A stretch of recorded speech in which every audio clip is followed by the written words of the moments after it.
Hello and welcome. The best place to start for this is with me and from the beginning. Who am I? My name is Brendan, and at the time of this recording, I'm 31 years old. I was born in upstate New York in March of 1994.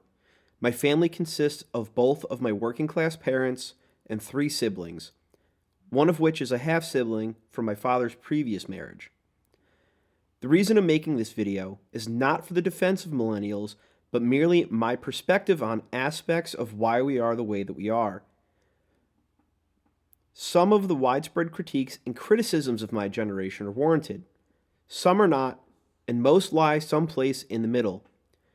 We have often been at the center of cultural and generational discourse, drawing both praise and criticism for our values, behaviors, and impact on society. Stereotypes such as being entitled, overly sensitive, or disengaged. However, these portrayals often overlook the complex social, economic, and technological forces that have helped shape our worldview. My goal of this video is to talk about some of the reasons why we are this way and how that will impact us in the near and not so distant future, as well as our relation to the other generations around us. To make this easy, I'll define the age range and birth year for the different generations. That way we're all on the same page about who is who. The silent generation is from 1925 to 1945. The baby boomers from 1946 to 1964. Generation X is from 1965 to 1980. Millennials, or Gen Y, are 1981 to 1996. Gen Z is 1997 to 2012, and Gen Alpha is 2013 to present day. Also, there is a niche group called Zillennials. A Zillennial is a microgeneration of people born on the cusp of the Millennial and Gen Z generations. Typically, those born between 1993 and 1998 are considered Zillennials. They share characteristics with both Millennials and Gen Z, experience aspects of both generations' formative years. I strongly identify as being a Zillennial over a Millennial or straight Gen Z. I certainly was born in the analog era where technology was on the come up but still not super common or widely adopted yet, but as it became cheaper and better than analog alternatives, the digital age was rapidly incorporated into our lives. I was too young to ever have a beeper because I was hanging out at the mall with my friends, but I did have a prepaid phone card because payphones were everywhere and used regularly. Like when I had to call home from middle school for a ride home after practice, I would call from the payphone in the hallway with a $10 prepaid card I kept in my Velcro wallet, and I still remember call 1-800-CALLATT. So to start, I was born in 1994. I have no memory of 1994 to 1996. My earliest memory is my 3rd birthday in 1997, however. My grandparents on my father's side took me to the Rotterdam Square Mall where I rode the carousel and bought some toy guns at KB Toys. They brought me home to where my mom had put on a small birthday party for me of friends and kids who went to her daycare that she ran from home. My memories of the 90s aren't concrete facts. They're more like vibes, and the vibes were immaculate. In general, living during that time and looking back at the late 90s over the last few decades, there was an overall general sense of optimism that times were good and would continue to do so. From the ashes of the Cold War in the 80s came the fall of the Soviet Union in December of 1991. From this, the US was now the sole superpower of the world. No longer fearing imminent threats from the now collapsed Soviet Union, the U.S. enjoyed almost unrestricted reign in foreign and domestic policy. From this, the United States entered a decade of strong economic growth, increased job creation, low inflation, rising productivity, a surging stock market, and the emergence of widespread technology. At this point in history, according to the National Bureau of Economic Research, the 1990s was the longest economic expansion in the history of the United States. As the late 90s were coming to an end, the economy was booming, unemployment was low, new jobs and businesses were on the rise, no one was a threat to the U.S.'s seat in the world, and there was a long road of continuous prosperity ahead. U.S. politics during the 1990s were largely defined by the presidency of Bill Clinton, the end of the Cold War, and significant economic growth. Clinton's 2 terms saw a focus on domestic policy, including welfare reform and efforts to balance the budget, alongside engagement in the international affairs like the NAFTA agreement and the peacekeeping efforts in Eastern Europe. From these economic and political positions, in my opinion, is where a major shift in the U.S. occurs. With manufacturing and corporations utilizing technology and new trade agreements to offshore U.S. jobs, the country started to shift from exporting goods to exporting culture. And boy, did we have a culture in the 90s. I'm going to hit a few of the highlights here, but if you really want a strong shot of nostalgia or an understanding of the 90s, there's an article called The 90s Revisited, a cultural timeline of the greatest decade in history, written by Dave Castle, and it's absolutely worth the read. From the movie and television aspect of the 90s, what an absolute upgrade from the previous decade, and some all-time classics came out. From the movie side, here's the top film from each year. In 1990, it was Home Alone. 91, Terminator 2 Judgment Day.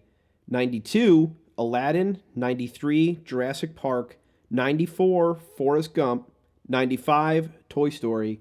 96, Independence Day. 97, Titanic. 98, Armageddon. And I have to mention it in 1999, Star Wars Episode 1, The Phantom Menace. As for television, the top shows for adults were Seinfeld, ER, The X-Files, Friends, The Simpsons, and Frasier. For children's TV, we now had whole networks dedicated to children's TV shows and movies. Whether it was animated shows like Hey Arnold, Rugrats, and sneaking in there in May of 1999, SpongeBob SquarePants, to live action shows such as The Amanda Show, The Fresh Prince of Bel-Air, or Full House. TV had something for everyone, and there were more channels than ever to choose from. On the musical side of things, take your pick for groundbreaking and genre-shaking artists and albums. In hip-hop, you got Nas's Illmatic, Dr. Dre's The Chronic, Wu-Tang Clan's Enter the Wu-Tang, A Tribe Called Quest's The Low End Theory. These albums, among others, are consistently ranked among the best of the decade and are known for their innovative production, lyrical prowess, and lasting impact on hip-hop culture. In country music, you've got some of the most acclaimed and popular albums since Shania Twain's Come On Over, Garth Brooks' No Fences, Dixie Chicks' Wide Open Spaces, and Brooks and Dunn's Brand New Man. And for what you were waiting for, and all new is coming, alternative rock, specifically the birth of grunge and all that flannel. Nirvana's Nevermind and In Utero, Radiohead's OK Computer, and Pearl Jam's 10 are consistently cited as some of the best albums. Some personal favorites that can't be left out are Melancholy and the Infinite Sadness by the Smashing Pumpkins, Red Hot Chili Peppers' Californication, Soundgarden's Super Unknown, and the self-titled Foo Fighter album in 1995, all of which spawned worldwide tours, TV interviews, pop culture moments, and inspired hundreds of thousands of artists across decades, still impacting them today, to pick up and practice their art. Everything was on the up, and nothing could go wrong. Oh no, it all went wrong! We had narrowly escaped the Y2K bug, but then in March of 2000, the dot-com bubble had burst. Many investors were eager to invest at any valuation in any dot-com company, especially if it had one of the internet-related prefixes or a .com suffix in its name.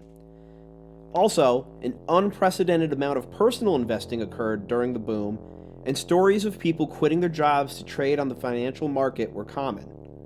And as they say, what goes up must come down, and it did. Nearing the turn of the 2000s, spending on technology was volatile as companies prepared for the year 2000 problem. There were concerns that computer systems would have trouble changing their clock and calendar systems from 1999 to 2000, which might trigger wider social and economic problems. On Friday, March 10, 2000, the NASDAQ Composite Stock Market Index peaked at 5,048, However, on March 13th, 2000, news that Japan had once again entered a recession triggered a global sell-off that disproportionately affected technology stocks. Soon after, Yahoo and eBay ended merger talks and the Nasdaq fell 2.6%, but the S&P 500 rose 2.4% as investors shifted from strong performing technology stocks to poor performing established stocks. On March 20th, 2000, Barron's featured a covered article titled, "Burning Up, Warning, Internet Companies Are Running Out of Cash Fast," which predicted the imminent bankruptcy of many internet companies. This led many people to rethink their investments. On Friday, April 14th, 2000, the Nasdaq Composite Index fell 9%, ending a week in which it fell 25% overall. Investors were forced to sell stocks ahead of tax day, the due date to pay taxes on gains realized in the previous year. By June 2000, .com companies were forced to reevaluate their spending on advertising campaigns. On November 9th, 2000, Pets.com, a much hyped company that had backing from Amazon.com, went out of business only 9 months after completing its IPO. By that time, most internet stocks had declined in value by 75% from their highs, wiping out $1.75 trillion in value. After venture capital was no longer available, the operational mentality of executives and investors completely changed. A .com company's lifespan was measured by its burn rate, the rate at which it spent its existing capital. Many .com companies ran out of capital and went through liquidation. Supporting industries such as advertising and shipping scaled back their operations as demand for services fell. However, many companies were able to endure the crash. 48% of .com companies survived through 2004, although at lower valuations. All of this led to layoffs of programmers and resulted in general downturn in the job market. University enrollment for computer-related degrees dropped noticeably. The second and third level of support for aligned companies also faced their own layoffs and struggles due to the drying up of the cash cow. Thankfully, this type of thing is a once-in-a-lifetime financial crisis that no one should ever have to worry about again. But hey, we stumbled out of the gate in the new millennium, but after the amazing decade of the 90s, surely things would turn around and continue on their previous trajectory. Obviously, moving forward, everyone will be very cautious of the stock market and investments and make sure private equity firms and hedge fund managers act in the best interest of not only their customers, but for the good of society as a whole. The year 2000 ended in a controversial presidential election where the Republican candidate narrowly beat out the Democratic candidate in a tightly contested Florida ballot count, eventually requiring the Supreme Court to get involved, but I'm sure there won't be any election issues after this. We'll definitely get it straightened out. So now we have a second Bush as president, hoping to implement changes and move the country in the right direction starting in 2001. The year started out slow as the recovery from the dot-com bubble was just underway. After some initial shock of the economic downturn, expectations were high for another decade of U.S. dominance, peace, and prosperity. And then 9/11 happened. 9/11. An event that changed the trajectory of life as we know it occurred. No one could have foreseen the 2-decade-plus long conflicts that erupted from those events, the millions, if not billions of lives impacted directly or indirectly, and irreparable changes to life as we knew it. I watched this event unfold live on television. Being in upstate New York, mere miles from the capital of the state, I was 7 at the time, and couldn't figure out why we were on lockdown, and then we were promptly sent home at 10 a.m. I knew something was very wrong because when I got home from school 15 minutes later, my dad was home. At the time, my father had a very blue-collar job, so short of being on his deathbed, he was at work promptly at 7 a.m. and was home at 5 p.m. Also, an important note was that both of my parents were in the New York National Guard at this time as well. To keep this part of the video short, 2 forever wars, conflicts, police actions, whatever you want to call it, in the Middle East were launched, the creation of the Department of Homeland Security, expansion of power for the National Security Agency, the creation of the Transportation Security Agency, and the passing of the Patriot Act, just to name a few, were some of the results of this. This is the point where things start to get interesting. We talked about the 90s and the general vibe of how things felt. The 2000s started rough, but overall, everyone was optimistic that things would be good again. Then on September 14, 2001, U.S. Congress passed the authorization for the use of military force against terrorists, which grants the president the authority to use all necessary and appropriate force against those whom he determined planned, authorized, committed, or aided in the September 11th attacks, or who harbored said persons or groups. On October 7, 2001, the war in Afghanistan began when the U.S. and British forces initiated aerial bombing campaigns targeting Taliban and al-Qaeda camps, then later invaded Afghanistan with ground troops. This led to the eventual invasion of Iraq on March 20, 2003. We were officially in the War on Terror, also known as the Global War on Terrorism, or GWAT, which was a global military campaign initiated by the United States following the attacks on September 11th. But after 9/11 and the initial shock wore off, the overwhelming sense of patriotism started to dwindle. Criticism of the War on Terror brought forth the issues of morality, efficiency, economics, and other questions surrounding the War on Terror and the name itself. But during this time, anything that might even have a slight possibility of being slightly critical of the U.S.'s response was deemed unpatriotic, anti-American, and wanting the terrorists to win. The fervor and hostility at which those who opposed the wars in the Middle East, or even asking to pause and think about the long-term effects of the laws being passed, were deemed persona non grata. And just for good measure, some other notable events of the 2000s are: October 2002, the Beltway sniper kills 10, sparking and spreading further terrorism fears.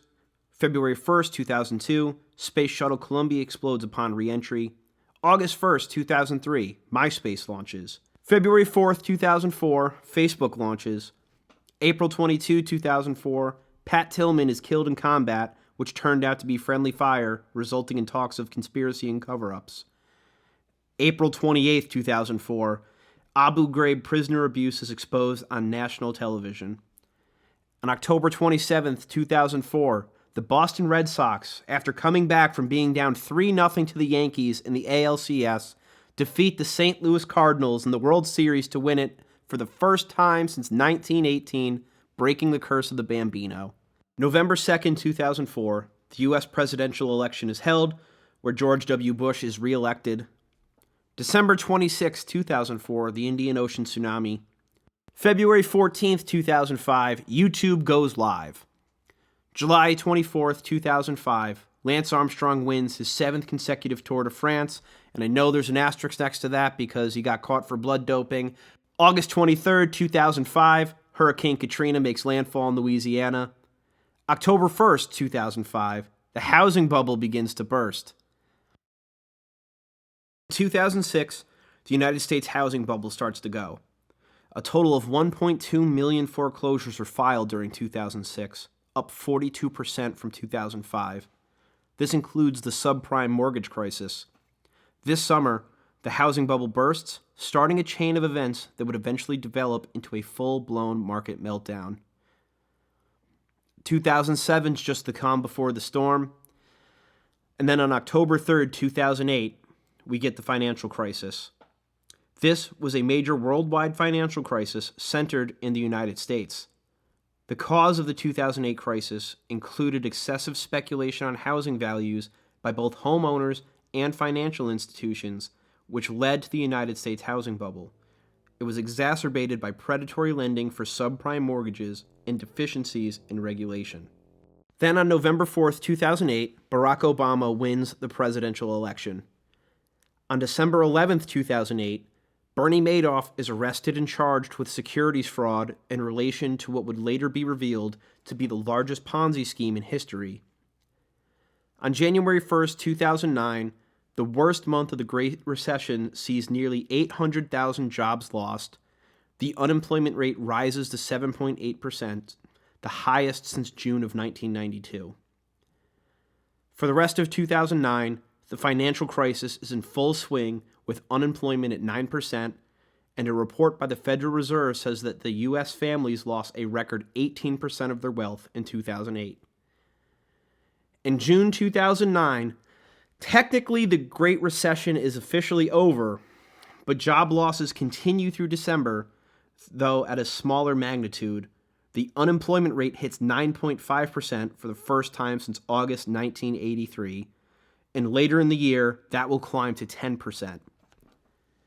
So, oh boy, what a decade that was. And that's just some of the highlights that I thought were important to cover, and it's just setting the stage for some of my other topics to discuss down the line. So let's get into some pop culture of the 2000s. The decade saw the rise of the internet, which grew from covering 6.7% to 25.7% of the world population. This contributed to a globalization during the decade, which allowed faster communication among people around the world. Social networking sites arose as a new way for people to stay in touch from distant locations as long as they had internet access. MySpace was the most popular social network site until June 2009, when Facebook finally overtook it in the number of American users. Email continued to be popular throughout the decade and began to replace snail mail as a primary way of sending letters and other messages to people in distant lands. Google, YouTube, Ask.com, and Wikipedia emerged to become among the top 10 most popular websites. Amazon overtook eBay as the most visited e-commerce site in 2008. AOL significantly declined in popularity throughout the decade, falling from being the most popular website to no longer being in the top 10.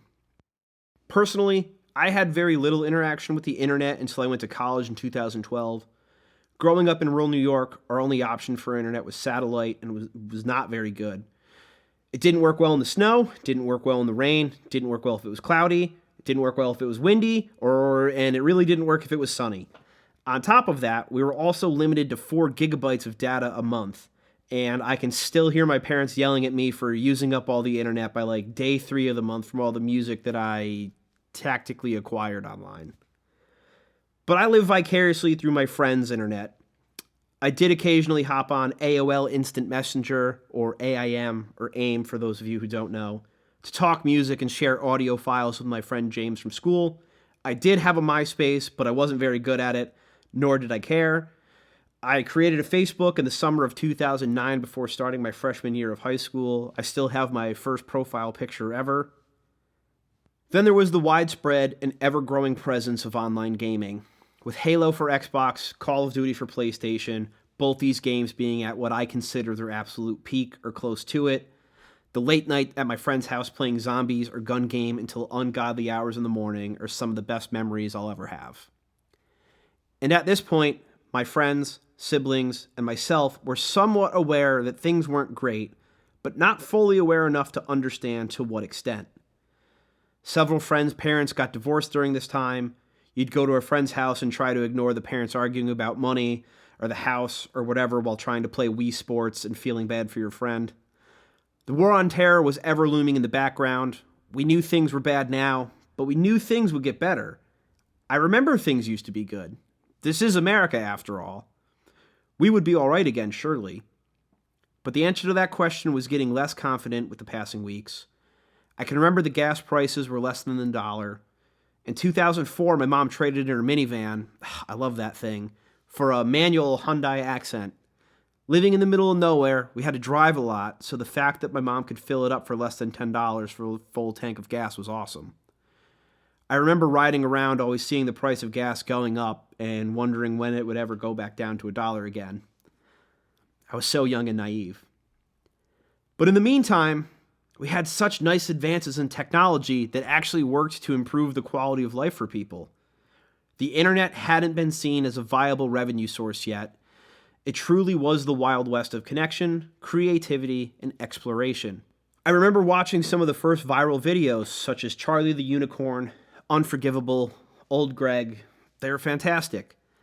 We had iPods, we had iPhones, laptops were getting better, video games were better, CGI was pretty good. We had just enough distractions and a little bit of hope that we would eventually be okay. Which leads me to one of my favorite topics, which is recession pop, or recession music. So what is recession pop?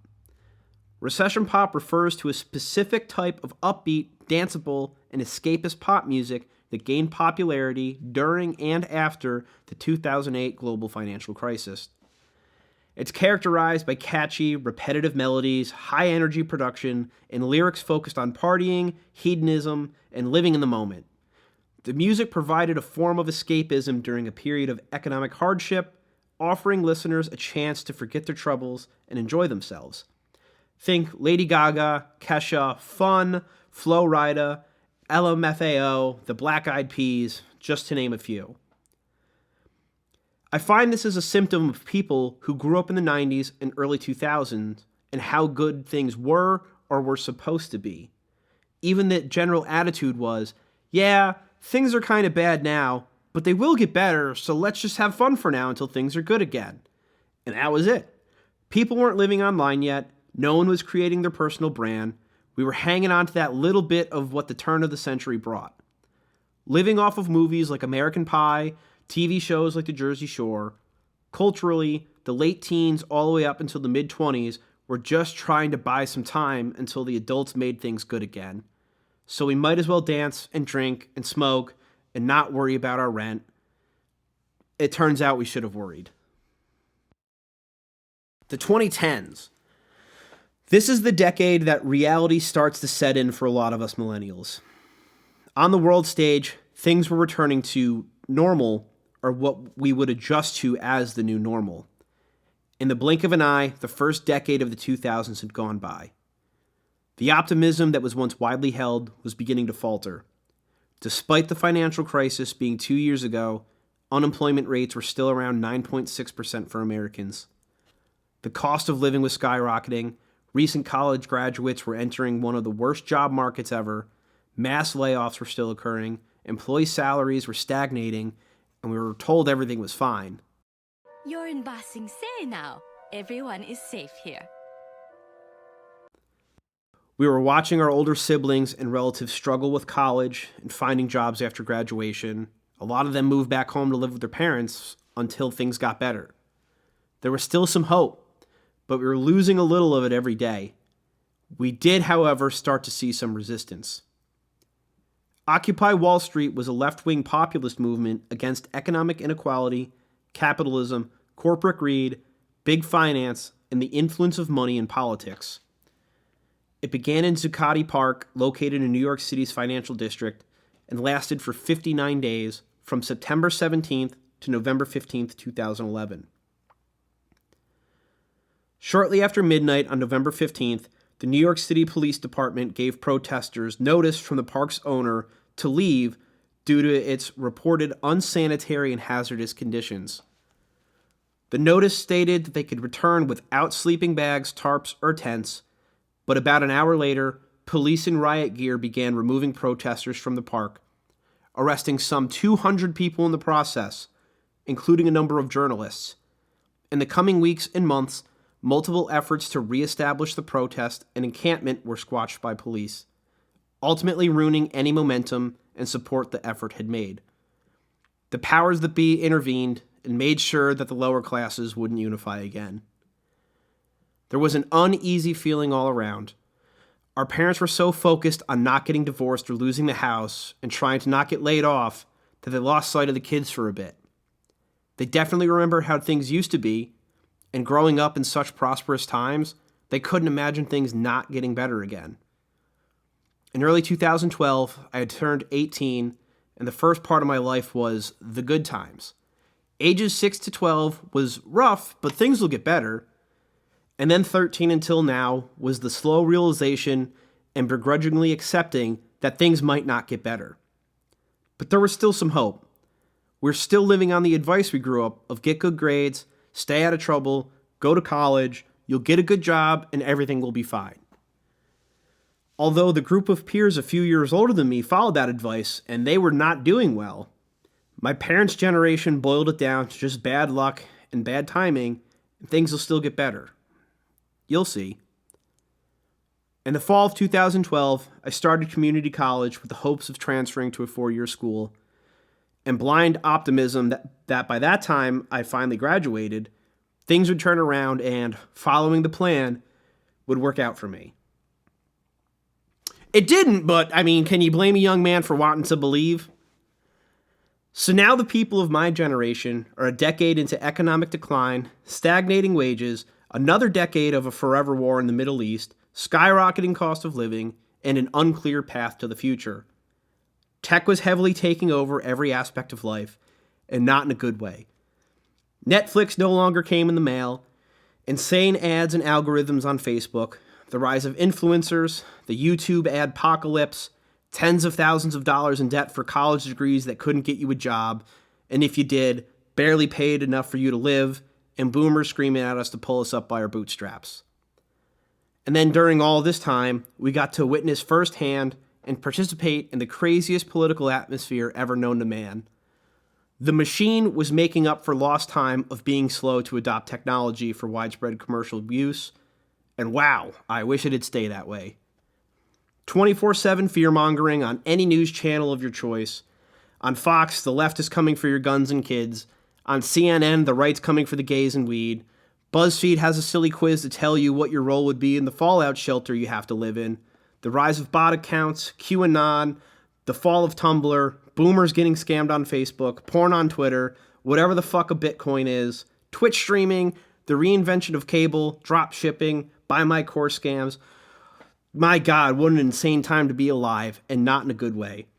2010 to 2019 was crazy. There's no way 2020 and beyond could be any worse.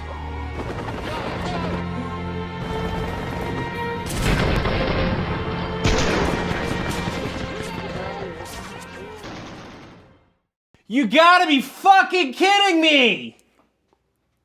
There's nothing I can say to anyone who was alive during this time with a mostly developed frontal cortex that will make you feel better. COVID-19 had been floating around the news for a while, since about November of 2019. But as the months progressed, it started to become more and more of a worry for those of us in the United States. I remember major health scares such as SARS, swine flu, which I got, bird flu, which I did not get, Zika virus, and Ebola, just to name a few, but they were never really a concern. In January of 2020, I had gotten as sick as I had ever been in my life. I worked in a building of about 450 people, and for all of January and February of 2020, on any given day, half the building would be out sick. COVID was really starting to worry some people. My best friend got married on February 28th, 2020, and joked it was the last normal party before the world turned to shit, and I have to agree with him. I was at a bar with a group of friends on March 12th in 2020 celebrating my birthday when I looked up at the TV and I saw the NHL had put a pause on the 2019-2020 hockey season. We had all been around a while and had seen some crazy things, but to pause a professional sports season, they wouldn't do that over nothing. In the coming hours and days, other major sports leagues did the same. On March 16th, 2020, the White House released their official guidance for everyone to stay home for 2 weeks to stop the spread. Damn, this must be serious. The place I worked was very anti-telework or remote work. We had been fighting years to get it, and leadership would rather die than grant 1 minute of it. When I got to work on the morning of March 16th, I was tasked with writing a telework policy for the whole agency. I gave it to the director of HR by 10 a.m., I reviewed it with legal by 10:30, we sent it to the tag, basically the CEO, to sign by 11, and by 11:15 it was signed and sent to every employee, manager, and supervisor. I was home by noon setting up my workstation that day. This is serious. I was fortunate enough to keep my job. Many were not.